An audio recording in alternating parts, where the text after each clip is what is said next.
Hello, this is Allie with the Perception Trainers, author of The Perception Diet. And today I have something very interesting for you that I hope you will take to heart and really maybe watch this video a couple of times, because I feel like this is something that, especially in the spirituality and self-help and self-improvement movement, we miss a lot, okay? And it is the idea of critical thinking and broad application of principles. Okay, so you can watch my videos, all right, just as one example, and pretty much all of them are saying the same thing over and over and over again in a million different ways, right? I'm basically telling you resistance is the thing that feels bad, right? That acceptance is the thing that feels good, and that when we are in a state of acceptance, when we are in a state of allowing, we learn and grow, right? We expand, and that is what feels good. We learn about ourselves, right? And that when we are cutting ourselves off from information by saying that what is happening shouldn't be happening, that what isn't happening should be happening, how I'm feeling is wrong, what I'm experiencing is wrong, what I'm thinking is wrong, all of these things, right? We are just cutting ourselves off from information. And as we cut ourselves off from information, we stagnate ourselves, right? Because life is very much like a school, that it moves in a kind of curriculum. It's a curriculum, right? And your curriculum is totally unique to you. Well, maybe not totally unique to you. There's definitely there are definitely overarching themes and overarching lessons that the human consciousness seems to be learning right now. But the way that you're going to go about learning it, right, is absolutely unique to you. And we understand that in normal school, right, when we are given concepts in, say, grade 1, right, if we don't learn them, if we refuse to learn them, if we resist them, if we push them away, if we say we're not going to learn, we're not going to try, we don't want to do this, we want to be somewhere else, we want to be doing something else, they're not going to move you on to grade 2, right? You're going to have to repeat grade 1. And you're going to have to repeat grade 1 as many times as it takes until you learn that lesson, all the lessons of grade 1. Because if you don't, right, you're not going to be able to do grade 2. And we still need to kind of, as a human consciousness, I think, really allow ourselves to wrap our minds around this concept, right? That we repeat experiences for a couple of reasons. Obviously, we repeat experiences because through repetition we learn more, for sure. So it doesn't always mean that you're in resistance if you're repeating experiences in your life. However, if you are in resistance, you will just have to do what you're doing now over and over and over again, right? The human consciousness at this point really believes that if it pushes back on something hard enough, if we don't like it enough and we resist it enough and we try and weasel our way out of it enough and we try and get around it enough and we just hate it enough and pray against it enough and try and manifest our way out of it enough, that it'll just go away. And that doesn't really make sense, right? That's not really going to happen, because again, it would be cruel for your grade 1 teacher to send you to grade 2 when you don't have all of grade 1's knowledge, right? Because then you're just not going to be successful in grade 2. It's not actually helpful for you to send you on to the next thing when you haven't learned this thing yet, because this life that you're living is cumulative, right? The things that you're learning apply to the next thing and apply to the next thing and apply to the next thing. It's not segmented and it's not fragmented and it's not just this thing has nothing to do with anything else, right? Whatever you're going through right now is exactly what you need to be going through right now to give you the tools for the thing that you're going to do next time, next thing, right? And so that is basically what all my videos are about, is how to release resistance, how to come into loving acceptance. And it starts on the inside, right? It always starts with loving yourself and stopping resisting yourself and starting to make room for who and what you are, starting to make room for the experiences that you've had, starting to complete with your own journey. Because as you do that, right, as you love yourself, as you start to release resistance to yourself, as you start to release resistance to the person that you are and to what you have been through and all of this, right, the way that you start to see the world shifts, okay? That's what this is all about, right? As you start to see yourself differently, you will start to see the world differently. And this is how we raise our consciousness, right? We start with how we see ourselves, because everything is a projection of that, right? You are projecting yourself onto the hologram. So what you see inside is what you're going to see outside. This is why I don't really like having conversations with people about if evil really exists. Because again, the people that truly believe that there is evil inside themselves are going to see evil in the world. And it doesn't matter how much I argue with them that these other people are not evil. Because the way that they're perceiving, they can only perceive it as that, right? If they don't have the capacity to look inside and say, oh, I'm not evil, all of these things that I think are bad and wrong and stupid about me was just me hurting, right? Was just me not having the tools or the skills or whatever to get back into a state of love, and I was moving from a place of fear, right? Evil does not exist. Evil is not a thing. It is just fear, right? It is that lack of love. It's not a thing, right? But again, if someone believes themselves to be evil, if someone believes that there is evil inside of them, they're going to see that in the world, no matter how much you debate with them. So this is why I say we start with releasing the resistance to ourselves, releasing the resistance to who we are, releasing the resistance to what we are, releasing the resistance to what we feel, releasing resistance to what we think.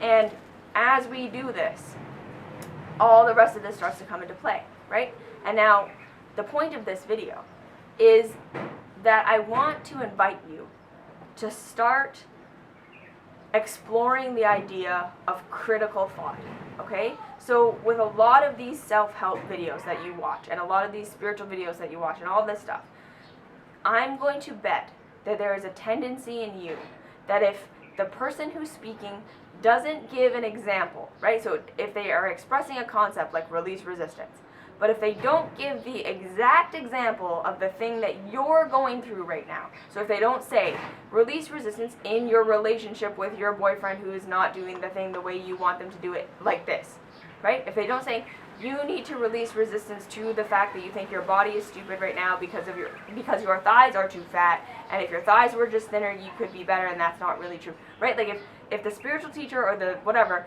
doesn't say your exact thing, we as a society are not very good at applying a general concept to our own lives if it's not said directly to us the way that we're experiencing it right now. And that is what I think we need to work on as a human consciousness, is to be able to take a concept like release resistance and say, okay, just because Allie didn't say release resistance to my boss at work who's doing this specific thing on a Wednesday doesn't mean I'm not in resistance here and that teaching doesn't apply, right? We need to start to say, okay, how does that general concept of whatever I'm listening to, from whoever I'm listening to, apply to my life in all these different ways, even if the teacher didn't say that exact thing, right? And this is key for growth. All right? Part of the thing, again, right? Lots of people ask me, Allie, how did you get to where you are? How did you get to being so, whatever, not resistant in your life? How did you get to loving your body? How did you get to being happy when you used to be totally depressed? Blah, blah, blah, blah, blah. And I'm going to say, one of my main strengths is the capacity to critically think, right? To take something that someone tells me and to broadly apply it to my life, even if they didn't say, apply it to this area, right? I'm saying if I'm receiving a teaching, I'm going to assume that that teaching, if it is true, has broad spectrum application, right? So I get a lot of very specific questions from people in my Facebook group and on the comments on my YouTube and all of this, right? Very specific questions about like, yeah, but what about this? And what I want to challenge you is if you have a yeah, but what about this? Take the teaching and see if you can apply it yourself, right? Where might I be in resistance? What if this isn't actually someone else's fault, right? And again, we're really good at projecting, right? A lot of us are super, super, super afraid to take responsibility for ourselves.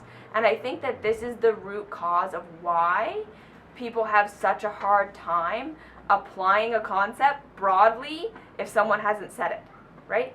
Because I think deep down in the human consciousness right now, we're afraid that if we take responsibility, it means that we're wrong, and it means that we're bad, and it means that we're admitting that we're wrong and we're bad. So the human consciousness at this time is like expertly trained at diverting responsibility, diverting application of teachings, because subconsciously we're afraid to do that. We're afraid to apply a teaching. We're afraid to take something that someone said and really apply it to our lives, that in a way that's going to produce appreciable change. Because we're afraid that if we change, and if we really take the teaching and apply it, and then we're different, that means we were wrong before. We're admitting we sucked before. We're admitting that we did it wrong.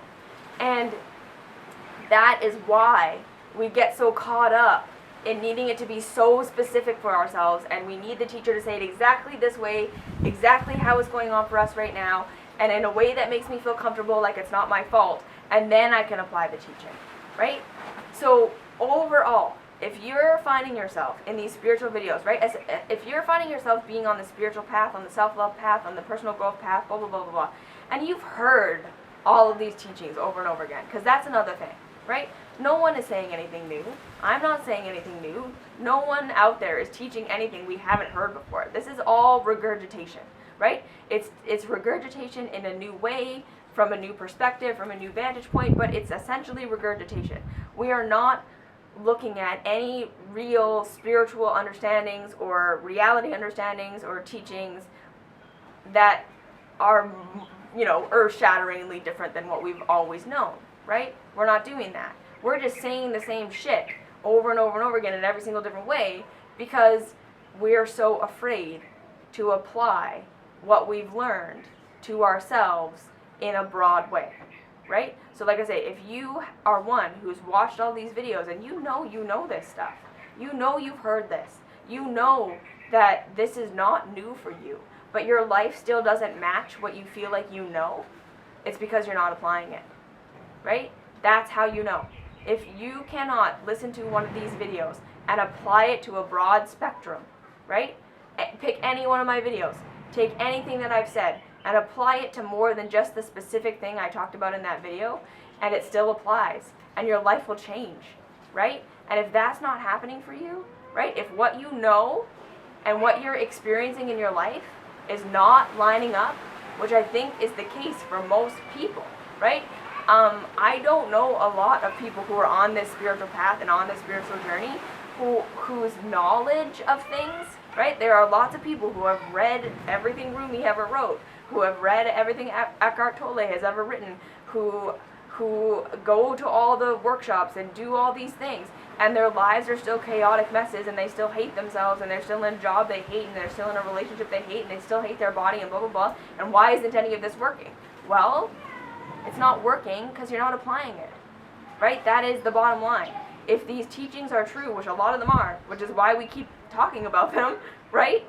It does work, but it only works if you apply it.